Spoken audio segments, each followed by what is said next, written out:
Sir ଝାଡ଼ଖଣ୍ଡରୁ ଜଣେ driver ଆସିଥିଲେ ଆଉ ଲେଡି କନଷ୍ଟେବଲଟା ତାଙ୍କୁ ଚାପୁଡ଼ା ମାରୁଥିଲେ ଆଉ ଭିଡ଼ିଓଟା ଭାଇରାଲ ହେଇଥିଲା।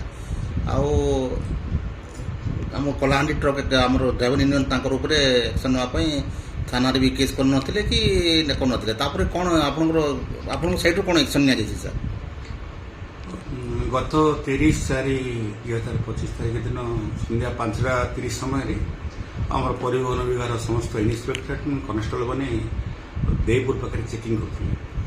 ଏହି ସମୟରେ ସେ ବିହାରର ସେ ଡ୍ରାଇଭର ଭାଇ ଜଣକ ଲୋଡ୍ ନେଇ ଗାଡ଼ିରେ ଲୋଡ୍ ନେଇ ଆସୁଥିଲେ ଏବଂ ତାଙ୍କୁ ଇସାରା କରାଗଲା ଗାଡ଼ି ରାସ୍ତା ରଖିବା ପାଇଁ ଏବଂ ସେ ଏତେ ବିପଜ୍ଜନକ ଭାବେ ଗାଡ଼ି ଚଳାଇଲେ ସେ ସ୍ପିଡ୍ରେ, ଯାହାଦ୍ୱାରା ମୋର କନେଷ୍ଟବଳ ସାଇଡ୍ ଫିଲ୍ଡକୁ ଡେଇଁ ପଡ଼ିଲେ। ଗୋଟେ ଇଞ୍ଚରେ ତାଙ୍କ ଜୀବନ ରକ୍ଷା ହେଇଗଲା। ତାପରେ ସେ ଗାଡ଼ି ଯେତେବେଳେ ଦେବପୁରରେ ତାକୁ ଧରାଗଲା, ଗାଡ଼ି ଡ୍ରାଇଭର ବି କୌଣସି କାରଣ ହୁଏ ତ ଯୁକ୍ତିତର୍କ ହେଇଛି ସେ ଭିତରେ।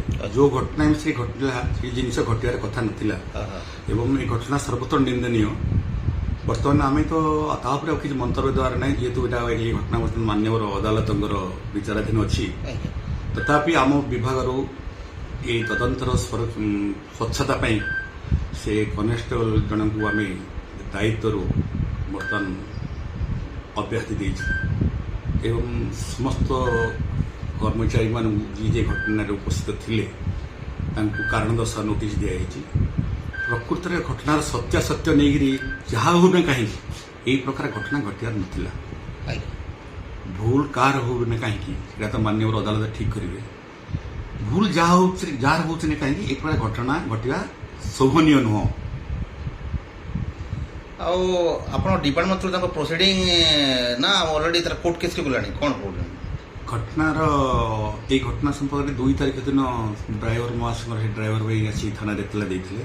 ତା ପୂର୍ବରୁ ଆମର ମହିଳା କନେଷ୍ଟବଳ ମଧ୍ୟ ଏଇ ଥାନାରେ ଏତଲା ଦେଇଥିଲେ ଏବଂ ପୋଲିସ ବିଭାଗ ତରଫରୁ ତଦନ୍ତ କରାଯାଇ ବର୍ତ୍ତମାନ ମାନ୍ୟବର ଅଦାଲତ କୋର୍ଟରେ ଏଇଟା ବିଚାରାଧୀନ ଆସୁଛି। ନାଉ ସି ଜନଟ ସସ୍ପେନ୍ସର ତାଙ୍କୁ ଦାୟିତ୍ୱ ଆଉ ଦିଆଯାଉ ନାହିଁ। ସେ ମହିଳା କନେଷ୍ଟବଳ ଜଣଙ୍କୁ ଦାୟିତ୍ୱ ଦିଆଯାଉ ନାହିଁ ଏବଂ ତାଙ୍କର ବଦଳି ପାଇଁ ମଧ୍ୟ ସୁପାରିଶ କରାଯାଇଛି। ଧନ୍ୟବାଦ।